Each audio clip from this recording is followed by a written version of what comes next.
더 귀한 것들로 채워주시고 주님의 은혜로 만족하고 배부르는 귀한 시간 될 수 있도록 축복하여 주시옵소서.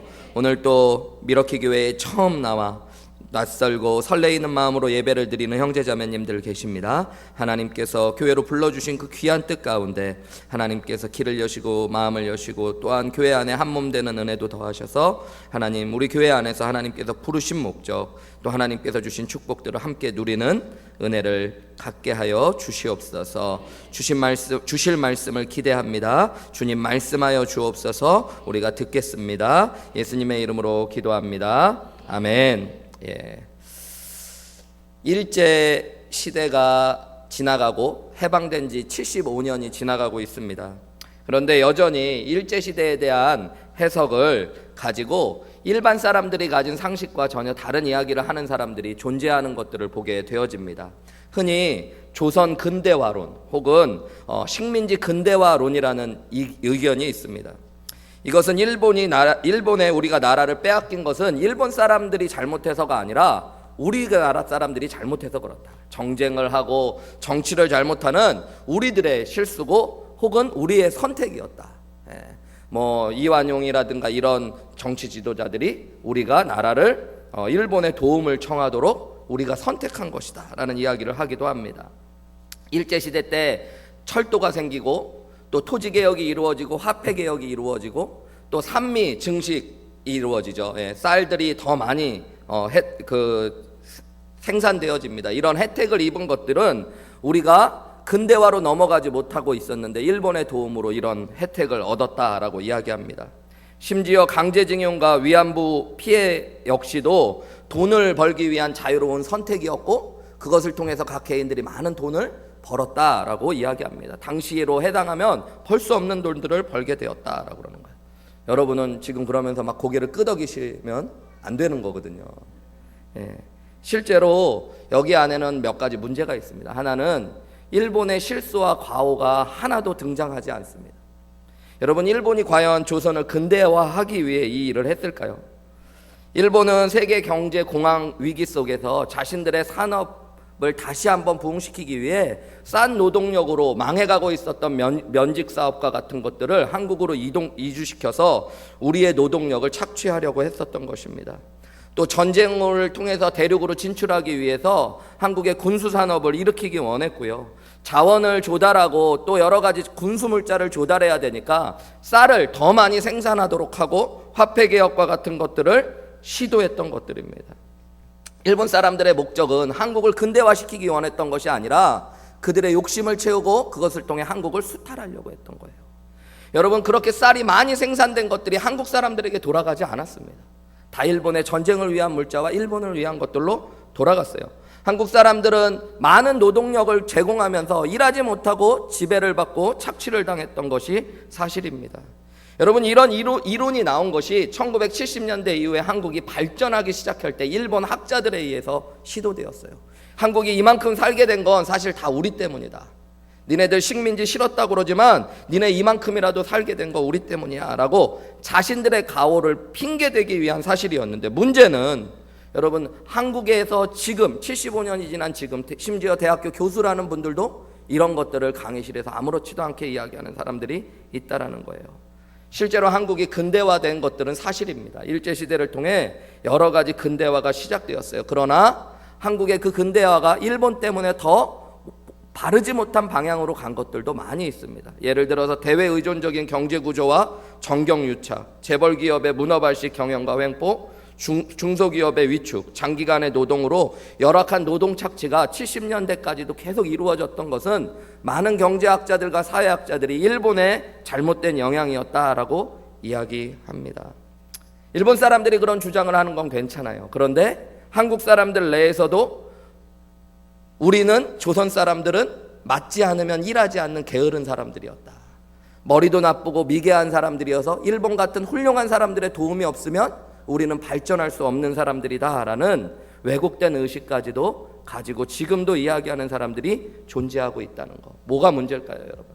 법적으로 육신적으로 자유를 얻었는지 모르지만 아직 의식적으로는 자유하지 못한 사람들이 있는 거예요. 여러분, 미국도 마찬가지입니다. 그건 꼭 한국만의 문제가 아니고요. 여러분은 잘 아실지 모르겠지만 미국의 유명한 래퍼 중에 케니에 웨스트라는 가수가 있습니다. 케니에 웨스트라고 불리워지는, 여러분 잘 모르시죠? 예, 한 10년쯤 전에 아주 막 그래미상도 받고 그랬던 유명한 가수고요.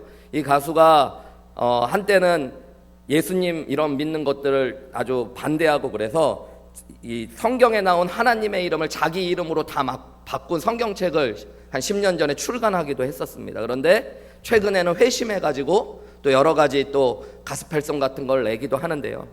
이 가수의 부인이 유명한 킴 카다시안이라는 배우이기도 합니다. 여러분 또 모르실 수도 있습니다. 괜찮아요. 그런 거 모르는 건, 성경을 모르는 건 조금 문제가 있는데 그런 건 모르셔도 됩니다. 그런데 이 두 배우가 아주 유명한 연예인들이고요. 트럼프 대통령이랑도 아주 친하고 영향력이 있는 사람이에요. 그런데 그가 흑인임에도 불구하고 이런 이야기를 했어요. 400년간의 미국의 노예 생활은 흑인들의 선택이었다라는 이야기를 했어요. 어떻게 400년이나 노예로 있냐? 한번 끌려오는 건 그럴 수 있는데 400년 동안 저항하지 않고 있었던 건 흑인들의 선택이었을 뿐이다. 백인들이 그렇게 한 게 아니다라고 이야기하는 거예요. 여러분, 그 이야기는 백인들이 자기들의 잘못을 감추기 위해 하는 의견입니다. 그런데 문제는 흑인이었던 케인 웨스트라는 가수가 그 얘기를 공개적으로 했다는 데 문제가 되었어요.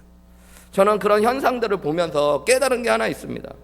법적으로 자유를 얻었지만 아직은 마음은 또 의식은 노예 상태에 머물고 있는 사람들이 많이 있을 수 있다는 생각들을 하게 되어집니다. 주인이 바뀌었음에도 불구하고 이제는 자유에서 내가 다스릴 수 있는 사람이 되었음에도 불구하고 여전히 옛 주인을 따르고 자신을 비하하는 태도들이 존재한다라는 것입니다. 성경에도 그런 예가 나와요. 육신은 자유했지만 의식은 여전히 죄 가운데 있었던 사람들, 출애굽했던 이스라엘 백성들이 그랬습니다. 여러분, 출애굽기와 민수기와 신명기를 보면 이스라엘 백성들은 어려움만 오면 다시 어디로 돌아가고 싶어해요? 애굽으로 돌아가고, 그리고 애굽에 대한 환상을 막 가져요. 자기들이 나올 때 그곳에서 그렇게 죽도록 시달렸음에도 불구하고 애굽에 있었을 땐 고기도 많이 먹고 가마 곁에서 배부르게 음식도 먹고 그런 일이 있지도 않았거든요. 그런데 그런 일을 하면서 그때를 그리워하며 여전히 애굽으로 돌아가려고 하는 본성들이 그들 안에 있었다는 것들을 보게 되어집니다. 공통점이 하나 있어요. 제가 연구를 하며 깨달은 건데요. 스스로의 힘으로 독립을 쟁취하지 못하고 누군가에 의하여 은혜로 자유하게 된 사람들 안에는 법적으로 자유를 얻었지만 의식적으로 자유하지 못한 문제들이 생긴다는 거예요. 한국도 그렇잖아요. 여러분, 우리가 독립운동도 하고 그랬지만 독립운동은 몇 년도에 일어났어요? 3.1운동이 몇 년도에 있었던 거예요, 여러분? 예? 19년. 1919년. 근데 독립은 언제 이루어졌어요? 45년. 그러니까 우리가 독립운동에서 독립한 게 아니에요, 여러분. 독립운동도 했지만 여러분, 우리가 독립하게 된 건 일본이 항복했기 때문에 독립한 겁니다. 근데 누구한테 항복했어요? 미국한테 항복했어요. 핵폭탄을 맞으면서. 그래서 우리는 하루아침에 우리가 쟁취한 것이 아닌 자유를 얻게 된 겁니다. 그러니까 의식적으로는 아직 우리는 계속 노예 가운데 있었을 수 있는 거예요. 여러분, 미국의 흑인들도 마찬가지입니다. 스스로 노력해서 쟁취해서 자유를 얻은 것이 아니에요. 역사적으로 보면 북부에 있었던 백인 정치가들이 노예 해방 운동을 일으켰습니다. 물론 여러 가지 이유가 있었어요. 당시에 막 북부가 산업적으로 성장하면서 노동력을 가져와야 되는데 대부분의 싼 노동력들이 남부의 대농장에 있다 보니까 그들의 노동력을 가져올 필요도 있었고, 또 여러 가지 또 우리가 잘 아는 이야기대로 링컨과 같은 사람들이 노예 해방이 하나님의 법 안에 또 인권적으로 맞지 않는다는 생각들을 가졌기 때문에 해방이 되어졌던 거예요. 스스로 쟁취하지 않았기 때문에 법적으로는 육신적으로는 자유했지만 의식은 여전히 노예의 근성 가운데 있는 경우들이 있다는 것들을 알 수 있어요. 이스라엘 백성들도 마찬가지였죠. 그들이 막 싸우고 쟁취해서 얻은 자유가 아니라 하나님께서 모세를 통해 10가지의 기적을 베푸시고 그들을 구원하신 것입니다.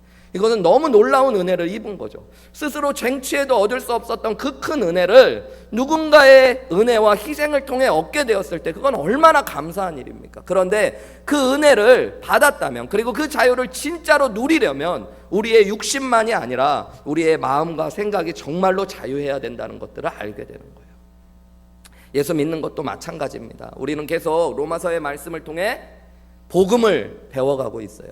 여러분, 복음이 무엇입니까? 우리의 힘으로, 우리의 노력으로 하나님 앞에 설 수 없는 것이 우리의 죄된 본성, 죄인의 모습이라는 거예요. 그런데 우리가 한 노력이 아니라 우리의 공로로 설 수 없는 그 하나님 앞에 서는 의로움을 예수님이 십자가에 못 박혀 죽으심으로 오직 그분의 은혜로 우리는 믿기만 하면 구원받는 은혜를 받게 된 것입니다. 그래서 우리는 죄로부터 자유하고 하나님의 생명과 은혜를 누리게 된 것이에요. 우리가 쟁취하지 않았고 주님이 주신 것을 받다 보니까 여러분 이제는 우리가 죄와 사망의 법에서 자유하게 되어지고 하나님의 자녀로 새 생명을 얻게 되었는데, 우리가 앞에 제시한 것처럼 어느 부분에서는 우리의 본성이, 우리의 의식이 진짜 자유하지 못하고 여전히 죄된 본성 가운데, 그 사망과 죄의 의식 가운데 갇혀 있는 경우들이 많이 있다라는 것입니다. 그래서 하나님의 은혜를 누리지 못하고 여전히 과거에 있었던 죄와 사망의 법 안에 갇혀진 것처럼 생각하고 마음을 먹고 살아가는 사람들이 있을 수 있다는 것들을 오늘 본문의 말씀이 이야기합니다. 여러분, 로마서 1장부터 5장까지는 복음을 통하여 하나님께서 우리에게 성취하신 일들을 이야기해 줍니다. 그리고 이제 6장부터 8장까지는 하나님의 복음을 통해서 우리 안에서 성취하실 일들을 이야기해 줍니다.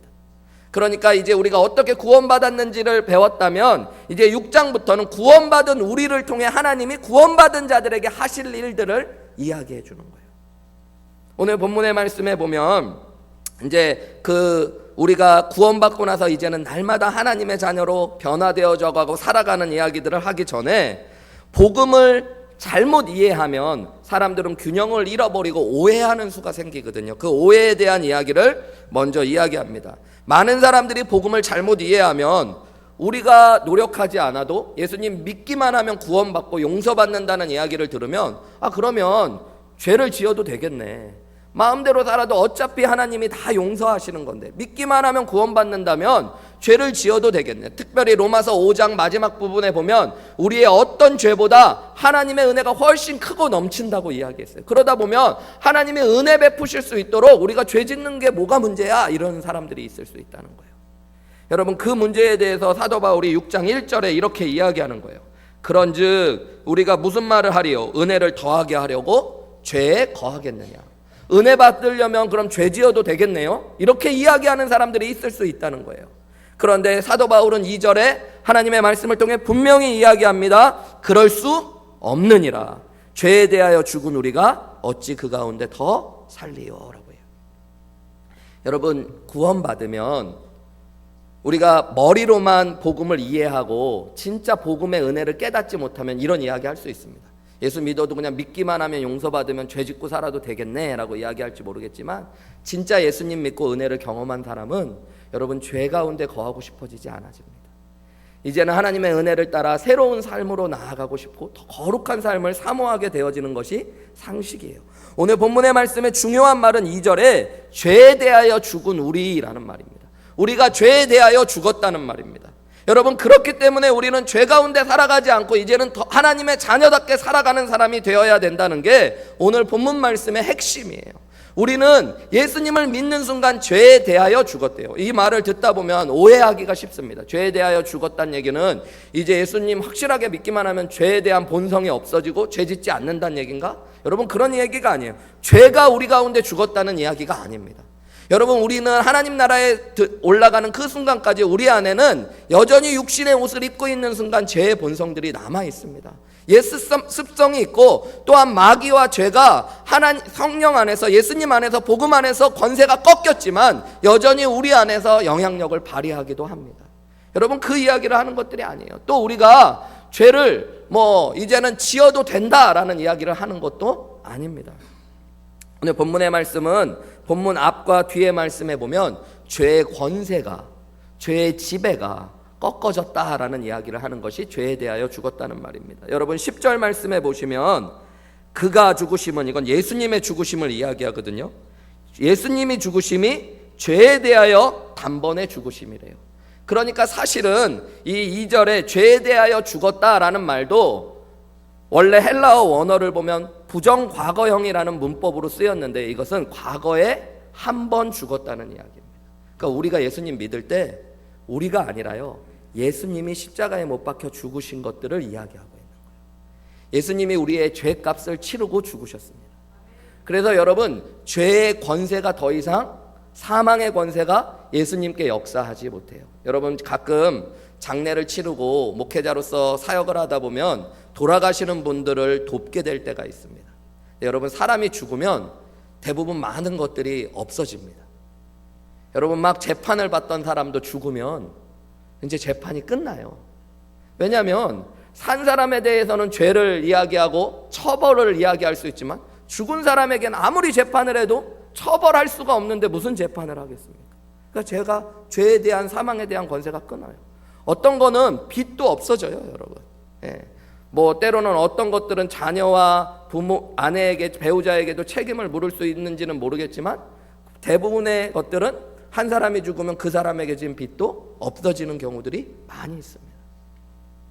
여러분 예수님이 십자가에 못 박혀서 우리의 죄를 대신하여 죽으셨다는 것이 복음의 비밀이었어요.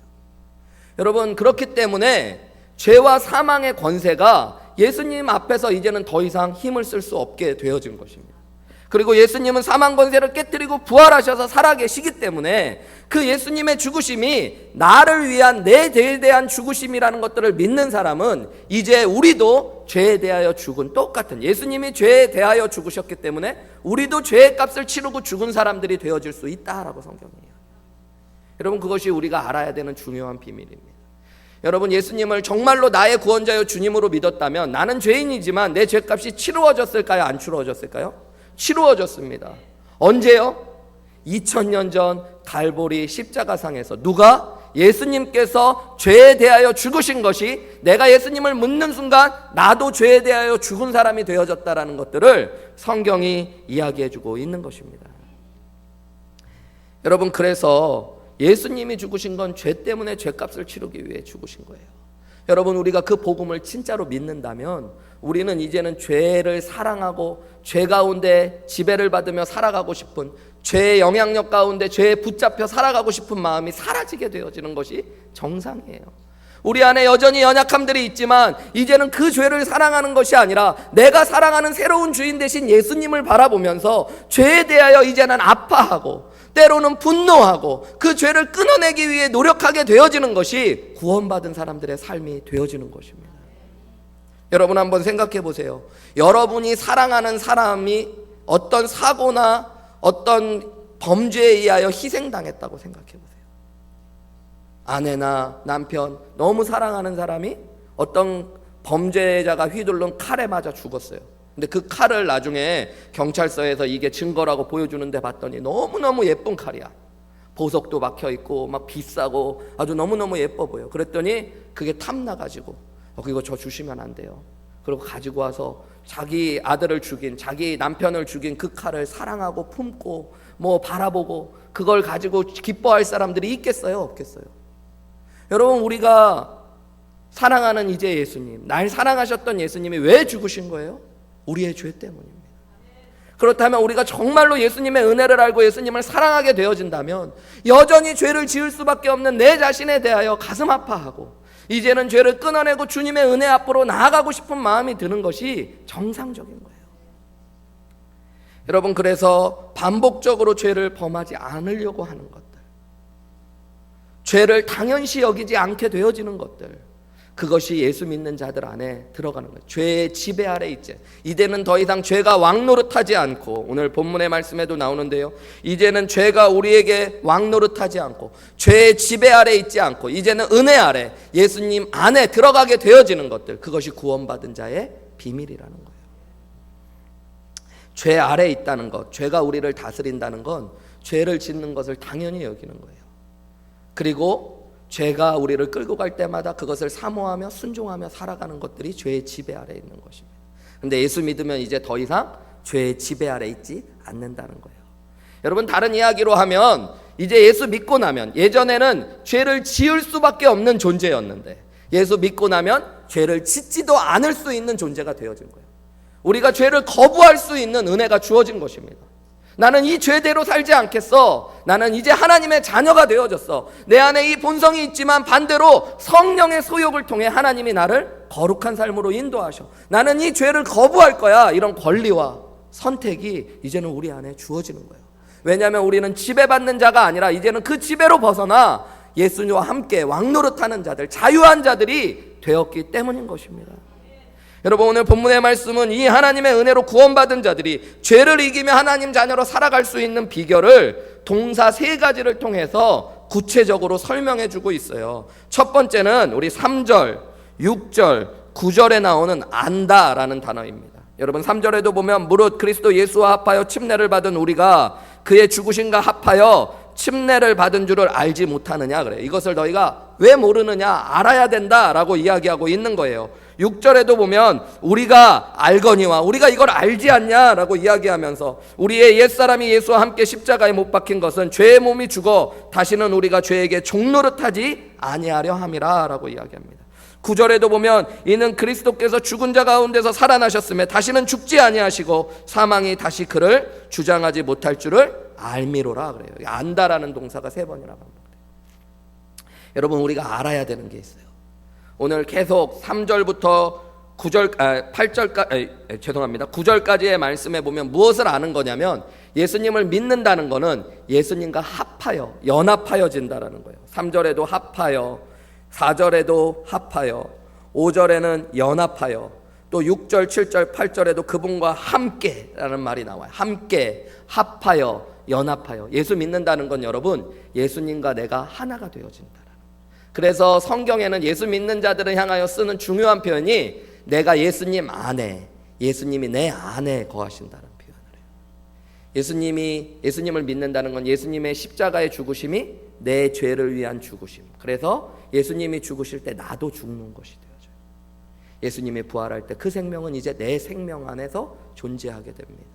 예수님이 내 안에 실제로 성령으로 함께 하시며 나와 함께 하시는 것이 예수님의 비밀이에요. 내 죄를 예수님이 가져가심으로 나와 동일화되어지시고 내가 예수님의 의가 내 안에 들어옴으로 내가 예수님과 동일화되어지는 것, 연합하고 함께하고 동거하는 것이 예수 믿는 삶의 비밀입니다. 그래서 여러분, 예수님이 십자가에서 내 죄에 대하여 죽으셨을 때 나도 죄에 대하여 죽은 것이에요. 예수님이 죄와 사망의 권세를 깨뜨리고 부활하셨을 때 나도 부활하게 되어지는 것입니다. 이제는 나도 죄와 사망의 권세 아래 있지 아니하고 예수님과 같이 왕노릇하며 의로운 삶으로 나아갈 수 있는 권세가 주어지게 되어지는 거예요. 그게 예수 믿는 거예요. 여러분, 우리가 이것을 알아야 된다라고 이야기해요. 그래서 여러분, 몇 주 동안 계속 로마서의 말씀을 듣고 배우셨던 거예요. 여러분, 이제 우리는 죄의 권세, 사망의 권세를 따라 사는 사람들이 아닙니다. 우리의 주인이 바뀌었어요. 예수 믿는다는 것, 예수님을 나의 구원자요 주님으로 믿는 거예요. 여러분, 이제 우리는 주님을 따라 살아도 되는 사람들이 되어졌어요. 우리가 주님을 따라 살아갈 때 죄와 사망이 우리를 간섭하지 못합니다. 왜냐하면 우리 안에 계신 예수 그리스도의 영이신 성령 하나님께서 죄와 사망의 권세를 이기신 분이시기 때문입니다. 우리는 죄를 이길 수 없지만 그분의 은혜와 능력으로 우리가 죄를 이겨나갈 수 있음도 믿는 것입니다. 우리는 더 이상 죄를 사랑하고 세상의 쾌락을 사랑하는 자들이 아니라, 나를 위해 살아가는 자들이 아니라 이제는 주님을 위해 살아갈 수 있는 자들이 되었다는 것을 아셔야 된다는 거예요. 여러분, 침례받는다는 것이 이 예수 믿는 것들을 보여주는 거예요. 그래서 오늘 본문에도 나오지만 그리스도 예수와 합하여 침례를 받은 우리가 그의 죽으심과 합하여 침례를 받는다는 것이에요. 그의 죽으심과 합하여 침례를 받고 장사되는 것이 침례래요. 세례라고 번역된 성경들도 있지만 원래 여러분, 원어의 헬라어 성경도 이 말들은 베프티조라고 하는 베프티즘, 침례로만 번역될 수 있는 말이에요. 여러분, 물을 뿌린다와 붓는다는 세례는 다른 헬라어 원어가 있습니다. 여러분, 원래 원형적인 건 예수님이 받으신 것도 그렇고 침례의 모습이었던 거예요. 그것이 우리가 침례 받을 때 어떻게 해요? 물속으로 들어가는 것은 예수님과 합하여 내가 죽음을 의미하고, 물속에 들어가 있는 동안은 장사 지냄을 의미하고, 물속에 나오는 것은 내가 이제 예수님의 부활과 같이 새 생명으로 살아가겠음을 고백하는 것입니다. 여러분, 우리 예수 믿을 때 그 일들이 우리 안에 고백되어지고 일어나는 일이에요. 예수와 합하여지는 거예요. 이제 내가 예수님 안으로 들어가고 예수님이 내 안에 오시는 것이 예수님을 믿는 것입니다. 여러분 그것을 아셔야 돼요. 그럴 때 우리는 우리가 받은 구원의 삶으로 죄를 이기고 살아가는 은혜를 누리게 되어지는 것입니다. 연합의 비밀. 예수님이 십자가에 못 박혀 죽으셨을 때 나도 죄에 대하여 죽었다. 예수님이 내 안에 살아계셔서 부활하심으로 함께 하시듯이 나도 이제 새 생명 가운데 행한다. 그분이 지금 나와 함께 하시며 영원히 함께 하실 것이고 나도 그분과 함께 할 것을 아는 것, 여러분 이것이 죄를 이기는 첫 번째 비결임을 믿으시기 바랍니다. 여러분 그리스도의 피로 속량, 죄 사함이 이루어졌습니다. 속량이라는 건 죄의 값이 치루어지고 죄로 말미암아 누군가를 샀단 얘기예요. 하나님께서, 예수 그리스도께서 피의 값을 지불하시고 우리의 죄를 용서하시고 우리를 그분의 것으로 사셨습니다. 여러분 그것을 우리가 아셔야 돼요. 우리는 이제 죄에 질질 끌려가는 자가 아니에요. 여러분 여전히 이제는 자유했는데 더 이상 일본 사람들의 지배 아래 있지도 않은데 의식적으로는 여전히 일본 사람들의 지배 아래 있는 것 어리석은 거잖아요. 여러분 불쌍한 거잖아요.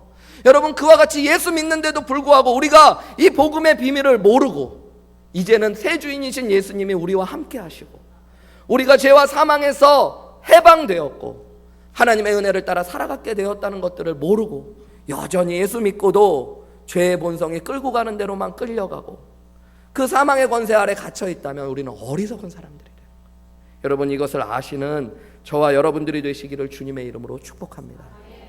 두 번째는 10절과 11절에 보면 여기라 라는 단어입니다. 그가 죽으심은 죄에 대하여 단번에 죽으심이요 그가 살아계심은 하나님께 대하여 살아계심이니 이와 같이 너희도 너희 자신을 죄에 대하여는 죽은 자요 그리스도 예수 안에서 하나님께 대하여는 살아있는 자로 뭐하라고요? 여길지어라. 여긴다는 거는 count for 혹은 뭐 이렇게 우리가 어떻게 생각하는 거 consider 이렇게 번역될 수 있는 영어 단어로 번역되는데요. 원어로 보면 믿는다보다도 훨씬 강한 동사의 의미를 가지고 있습니다. 우리가 단지 믿는 것뿐만 아니라 우리가 그렇게 자신을 의식화하는 거예요. 여러분 안다는 것과 의식화한다는 게 조금 다릅니다.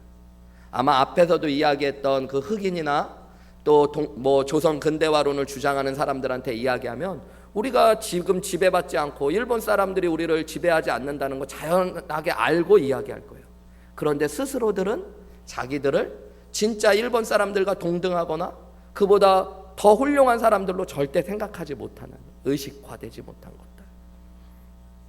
이 공산주의를 일으킨 사람들이 기독교를 많이 이렇게 모델링 했다는 이야기를 하거든요. 그래서 그 공산주의에선 중요한 게 의식화하는 겁니다. 주체의식을 갖고 주체 사상을 주입하고 결국 그러면서 더 독재 안으로 끌고 가는 게 문제지만 여러분 우리가 복음을 믿고 나서는 우리 스스로를 의식화하실 필요가 있습니다. 그냥 아는 것에 그치는 것이 아니라 내가 정말로 이제는 죄에 그냥 이리저리 끌려다녔던 마귀의 권세 아래에 있는 자가 아니라 이제는 하나님의 자녀 되었고 하나님께서 나를 죽기까지 사랑하시며 나는 사랑받는 자이고 귀한 존재이며 하나님의 영광 위에 쓰임받을 사람이라는 걸 정말로 스스로에게 의식화하실 필요가 있어요. 예수 믿으면서도 어떤 부분에서는 여전히 자기 비하에 빠져있는 분들이 있어요. 목사님 저 같은 사람이 뭘 할 수 있겠어요? 아니 성령님이 여러분 안에 계신데 여러분에게 교회가 어떤 일을 맡길 때는 여러분 그리고 하나님께서 그 일을 여러분에게 맡길 때는 여러분의 능력이 대단해서 맡기는 게 아니에요. 하나님께서 함께 하실 것이기 때문에 맡기는 것입니다. 그런데 의식화가 안 되니까 머리로는 안다 그러는데 무슨 일만 생기면 못하겠어요. 자신 없어요. 내 힘으로는 안 돼요. 저 죽으면 지옥 갈 것 같아요. 제가 지은 죄가 얼마나 많은데요. 저 목사님이 몰라서 그렇지 나쁜 사람이에요. 예수님은 구원자여 주님으로 믿는데요. 그런데 천국은 못 갈 것 같대요. 이상한 거예요. 여러분 왜 그러냐면 우리가 아는 것을 의식화하지 않기 때문에. 여러분 예수님을 믿었다면 우리가 하나님의 자녀가 되었다면 우리 스스로를 여길 수 있는 의식화할 수 있는 비밀이 저와 여러분 가운데 있으시기를 주님의 이름으로 축복합니다. 죄된 본성이 떠오를 때 나 그러면 안 되지. 나 하나님의 자녀인데. 순간순간에 언제든지 내가 하나님의 자녀임을 고백하고 내가 구원받은 하나님의 자녀라는 것들을 스스로에게 정말로 확인시켜서 머리로 기억하면 맞아 그게 아니라 내가 언제든지 어디서든지 그것을 고백하며 스스로 살아갈 수 있는 은혜가 필요한 것입니다. 여러분 내가 인식하고 그것을 누리지 못하면 그건 아무 소용이 없어요. 예전에 어떤 목사님에게 들은 이야기인데 시골에 목사님이 목회하시는 목사님이 계셨는데 서울에 사는 아들이 아주 부자고 돈이 많은 분인데 이분이 이상하게 아들이 편지는 자주 보내는데 돈은 하나도 보내지도 않고 그런다고 할아버지가 너무 힘들고 가난하게 사시는 분이 계셔서 그냥 그런 줄만 알고 그 아들 욕하고 있다가 하루는 집에 신방을 갔는데 집에 문풍지에 수표가 그렇게 붙어 있더래요. 그래갖고 이게 뭐냐고 그랬더니 아들이 매달 편지 보내줄 때마다 이상한 종이 쪽지라는데 종이 버리긴 그래갖고 창문 이렇게 문봉지 구멍 뚫릴 때마다 갖다 붙였다 그러는데 보니까 수백만 원, 수십만 원씩 매달 돈. 그게 뭔지도 모를 뿐만 아니라 그것을 인출하지도 못하면 어떤 은혜가 있어요, 여러분? 우리가 구원받았다는 걸 몰라도 문제지만 여러분 그것이 은행에만 있다면 그것이 뭐가 좋습니까? 그냥 여러분 저는 솔직하게 얘기해서 평생토록 돈만 벌다가 죽도록 돈만 벌고 죽도록 일만 하다 그냥 죽는 사람 진짜 불쌍한 사람 같아요. 차라리 그냥 빚이라도 남겨놓고 가는 사람이 화는 나도 그 사람 그냥 불쌍하진 않죠. 가족이 불쌍하지. 근데 막 몰랐는데 막 지질이 가난하게 살았는데 보니까 통장에는 돈이 얼마나 불쌍해요, 여러분. 어떤 분들이 그러더라고요. 제일 행복한 부모님은 의사 사위, 의사 며느리 얻는 부모들이 행복한 거래요. 자기 아들, 자기 며느리가 의사인 거는 불행하대, 한국에서. 의사들 엄청 고생하거든요. 돈 쓸 시간도 없이 고생하거든요. 그런데 그 돈 벌어서 누가 누릴까요? 남편이, 아내가 막 누리니까 그런 이야기 하시더라고요. 여러분, 그러니까 누리지 못하는 거 불행한 거예요. 여러분, 내 스스로가 알지만 내 스스로를 의식화하지 못하면 우리는 여전히 죄에 끌려다니고 나는 비참한 사람처럼 하나님께서 구원의 은혜를 주셨고 지금 죽어도 천국 갈 수 있는 생명과 죄의 용서를 주셨는데 그걸 확신하지 못하고 스스로 어떻게 해보려고 자꾸 몸부림치고 스스로 하나님 앞에 의롭게 살 수 없다는 걸 알면서도 또 노력하고 예수님의 은혜를 누리지도 못하고 알지도 못하고 여기지도 못하고. 여러분, 오늘 성경의 말씀은 이야기하고 있어요. 우리가 죄에 대하여는 죽은 자요 예수 그리스도 안에서 하나님에 대하여는 살아있는 자로 여기라는 것입니다. 여러분, 그렇게 스스로를 여기실 수 있는 은혜가 있으시기를 주님의 이름으로 축복합니다. 죄에 대하여 나는 죽었다. 죄의 본성이 일어날 때 죄야, 너는 예수 안에서 내가 예수님 믿는 순간 죽었어. 난 죄에 대하여 죽었어. 나는 이제 하나님에 대하여 산 사람이야. 나는 죄에 끌려가지 않을 거야 라고 고백할 수 있는 귀한 은혜. 내가 예수 믿는 사람인데 이러면 안 되지, 이런 생각이 있으셔야 돼요, 여러분. 맨날 그게 지나고 생각나면 안 돼요. 아, 맞아, 나 예수님 자녀였지, 또 이랬네. 이러면 안 돼요, 여러분. 여러분, 결혼한 거를 자꾸 까먹는 사람은 까먹지 말라고 뭘 해요? 반지를 끼고 다니는 거잖아요. 저같이 기억력이 좋은 사람은 안 끼고 다녀도 돼요. 근데 모르는 사람은 상대방한테도 알려주고 알려고 끼고 다니셔야 되는 거예요. 누구 만날 때마다 빼시면 큰일 나는 거예요. 예수 믿는 것도 마찬가지예요. 여러분, 우리가 모르고 살아갈 때 알다가 세상 교회 방만 나가면 잊어먹는 거예요.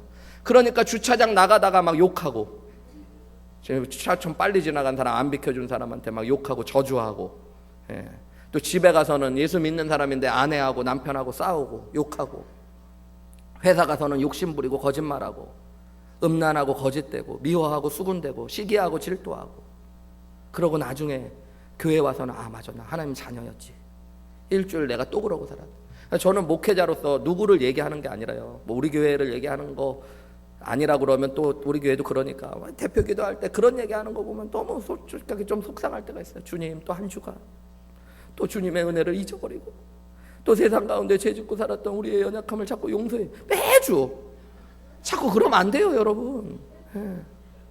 하나님 은혜 가운데 우리가 자꾸 뭘 몰라요. 의식화가 안 되니까. 삶 가운데는 하나님 구원받은 자로서의 삶을 우리가 의식화하지 못해요. 여러분, 구원받으신 존귀한 하나님의 자녀들이심을 스스로 날마다 고백하고 묵상하시고 확인하시는 귀한 은혜가 있으시기를 주님의 이름으로 축복합니다. 우리 아는 목사님 한 분이 표정이 되게 어둡고 이렇게 별로 얼굴도 잘생기시지 않으신 분이 계셨어요. 근데 이분이 제가 만났을 때는 얼굴은 그렇게 잘생기지는 않은데 표정이 너무 밝고 그런 분이에요. 어디 선교단체 간사님이셨는데 신학교를 같이 다녔는데 그분이 한번 제가 청년회 사역할 때 청년부 오셔서 그런 이야기를 하시던가요. 자기는 어렸을 때부터 어려운 가정에서 태어나고 별로 잘하는 것도 없어서 항상 어두웠고 별로 외모도 잘생기지 않아서 그랬는데 예수님 만나고 나서 자기가 살아가면서도 그게 잘 안 바뀌는 거예요. 근데 어느 날 자기를 복음 전해주시고 가르쳐 주셨던 목사님이 그런 이야기, 너는 왜 예수 믿고도 항상 스스로를 그렇게 비하하고 하나님 자녀가 되었는데도 사랑받지 못하는 사람으로만 생각하고 얼굴이 어둡냐고. 그런데 그 순간 자기가 너무 부끄러워지더래요. 그래서 물어봤대요. 목사님 어떻게 할까요? 그랬더니 목사님도 놀라시더래요. 거기까지만 얘기하지 어떻게 할까요는 잘 안 물어보잖아. 그런데 그 목사님은 그렇게 얘기해요. 매일 아침 거울 볼 때 이빨 닦으러 거울 보잖아요. 그때마다 이빨 닦기 전에 3번씩 외치라고 그랬대요. 하나님은 나를 죽기까지 사랑하신다. 나는 구원받은 하나님의 자녀다. 나는 하나님의 영광 위에 쓰임받을 사람이다. 그러면서 하하하 웃으라고 이야기하셨다. 그렇게 얘기하셨대요.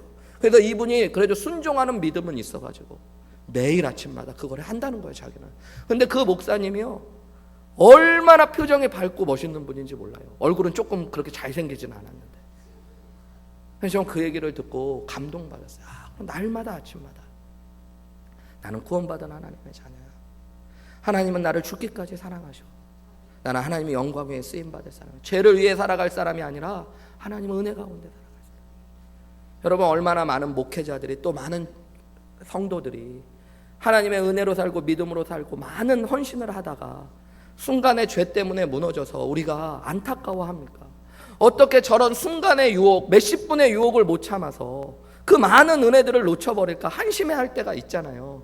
여러분, 유명한 운동선수가, 한국에 유명한 운동선수가 있었어요. 뭐 다 알려진 사실이니까. 강정호라고 하는 유명한 야구선수가 있었습니다. 그 선수가요, 한국에서 운동을 잘해가지고 미국의 메이저리그에 진출하고요, 메이저리그에서도 3번과 4번 타자로 활동했어요. 그런데 시카고에 와가지고요, 호텔에 있다가 어떤 여자를 그 호텔로 들이고 뭐 약을 해가지고 여인을 뭐 했다가 잘못돼가지고 경찰에 가게 되고, 또 음주운전을 2번 하게 되어지면서 완전히 사람이 망가졌어요. 사람들이 이야기하는 것이 뭐냐면 어리석다. 그렇게 오랫동안 초등학교 때부터 한국에서 운동선수 하려면 여러분 얼마나 피땀을 깎으면 노력을 합니까? 그 노력을 해서 얻은 그 노력을 몇십 분, 잠깐의 유혹, 대리운전 부르기 싫은 그 유혹, 잠깐의 그 일어났던 성욕을 이기지 못해가지고 다 잃어버리는 어리석은 사람이라고 이야기해요. 여러분, 그런데 우리는 다릅니까? 우리가 예수님의 은혜로 구원받았다고 하면서 순간적으로 일어나는 그 죄의 본성을 이기지 못해서 우리가 얼마나 많이 넘어지고 쓰러져요. 우리가 이기지 못하는 문제도 있지만 그 순간순간 우리가 우리 스스로가 어떻게 구원받았는지를 여기지 못하고 스스로를 그냥 죄가 부르면 부르는 대로 끌려가는 사람들이 되어지기 때문일 때가 많이 있다는 거예요.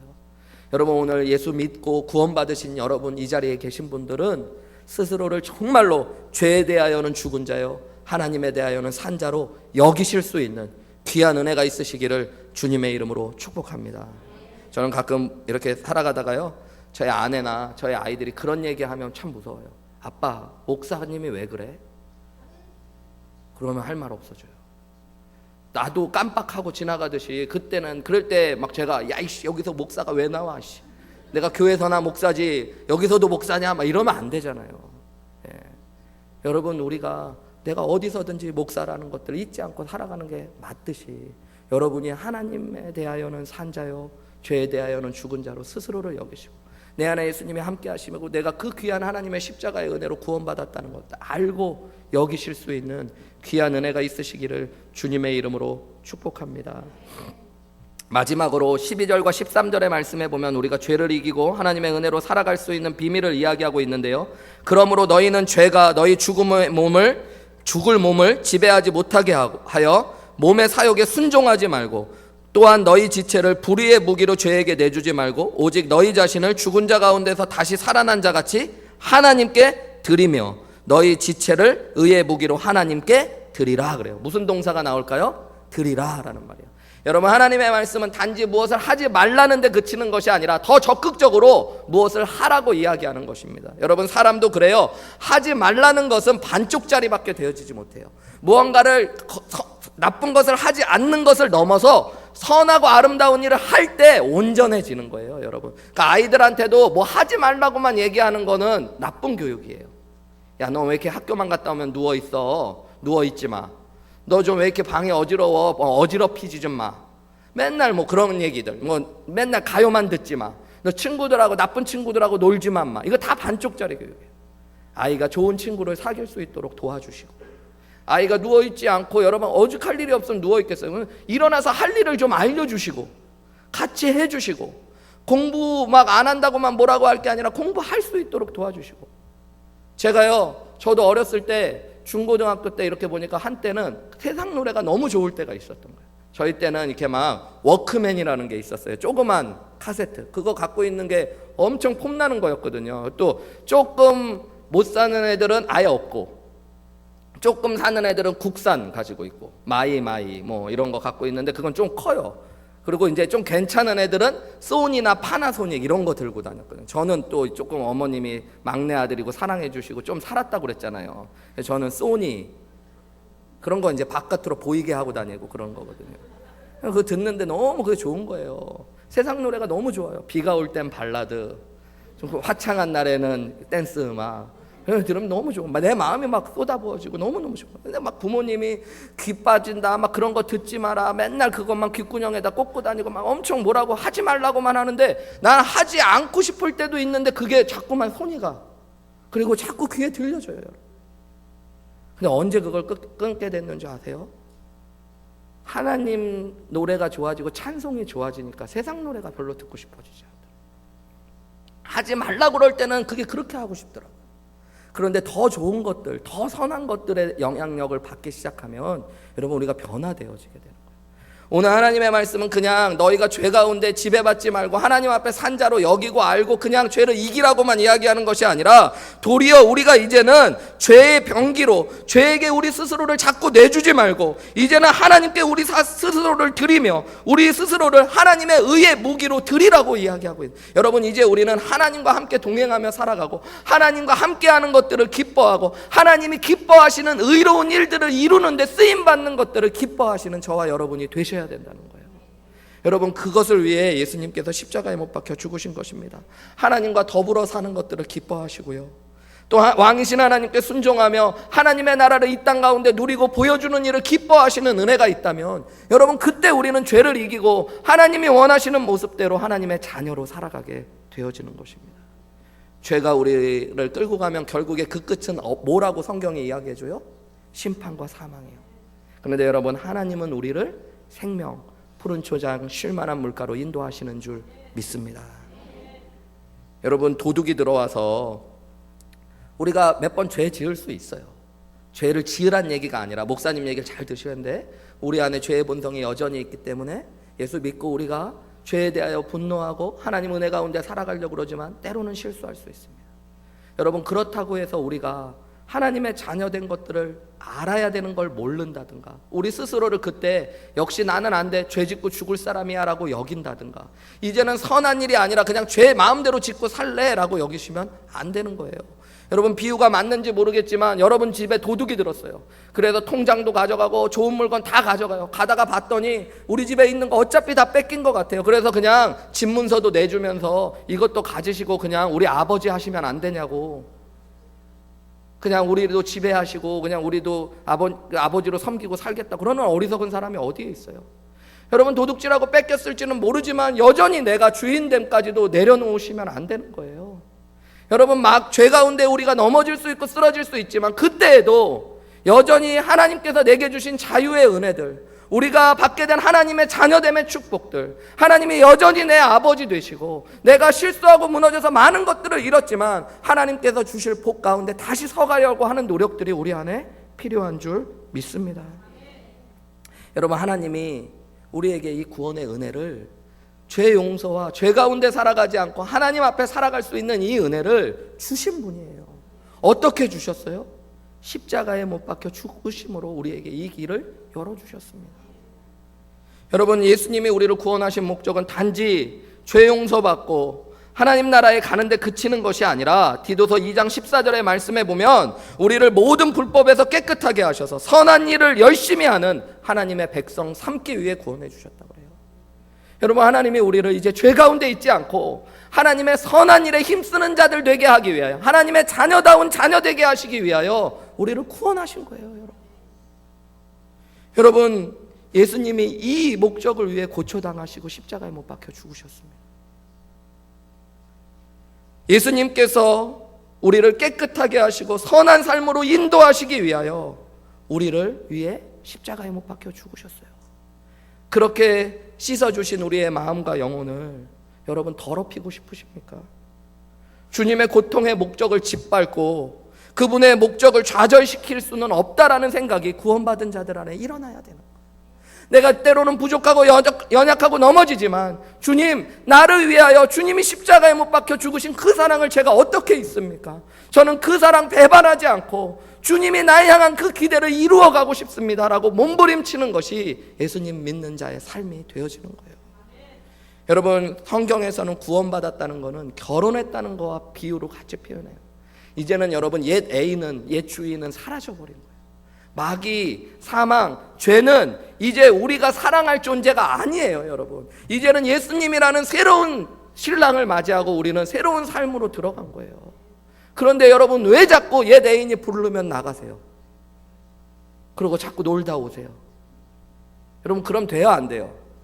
안 된대잖아요. 다 결혼하신 분들은 남편이 옛 애인이 부르면 맨날 나가고, 내가 먼저 부르지는 않았어, 부를 때만 나갔어. 그럼 여러분 용서해 주실래요?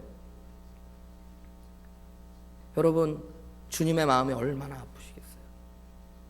성경에 보면 호세아라는 선지서에 보면 예수님이 자녀를 향한 그분의 마음을 선지자에게 알려주시고자 방탕한 여인과 결혼하라 그러고요. 그 여인이 몇 번씩 남편을 버리고 다른 남자의 품에 안겨지는 것들을 보면서도 그 아내를 아무 말 없이 품고 안아주고 데리고 오라고 그래요. 그러면서 예수님 하시는 말씀, 선지자였던 호세아가 하나님 너무 괴롭습니다. 얼마나 괴롭겠어요. 자기 아이들의 어머니가, 내가 사랑했던 여인이 자꾸만 다른 남자에게로 가는 것, 그러면서도 그를 안아주고 품어주라는 주님의 말씀을 순종하는 게 너무 어렵습니다. 얘기할 때 주님이 하신 말씀, 이제 내 마음을 알겠니라고 말씀하시고, 여러분, 우리는 그 마음을 알아가는 거예요. 저는 말씀을 묵상하면서 주님이 주신 진정한 자유를 이제 빼앗기고 싶지 않습니다. 그냥 법으로만, 하나님의 은혜의 법 아래만 있는 자가 아니라 내가 의식적으로도 내 마음과 정신도 하나님의 자녀로, 자유자로 살아가고 싶습니다. 저는 예수님의 사랑을 가슴에 가득 채우고 그 사랑 배반하면서 살고 싶지 않습니다.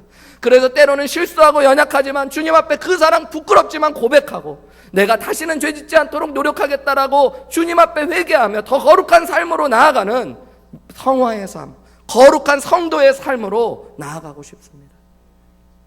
여러분, 주님이 아실까요, 모르실까요? 다 아셔요. 그러니까 자꾸 바람피다 와놓고 아무렇지도 않은 것처럼 하지 말고, 그냥 어차피 주님 우리 사랑하셔서 버리시지 않는다 그러니까 용서를 구하세요. 주님, 제가 아직도 또 그랬네요. 근데 정말로 제 힘으로는 안 되니까 주님이 도와주시고 저도 노력할게요.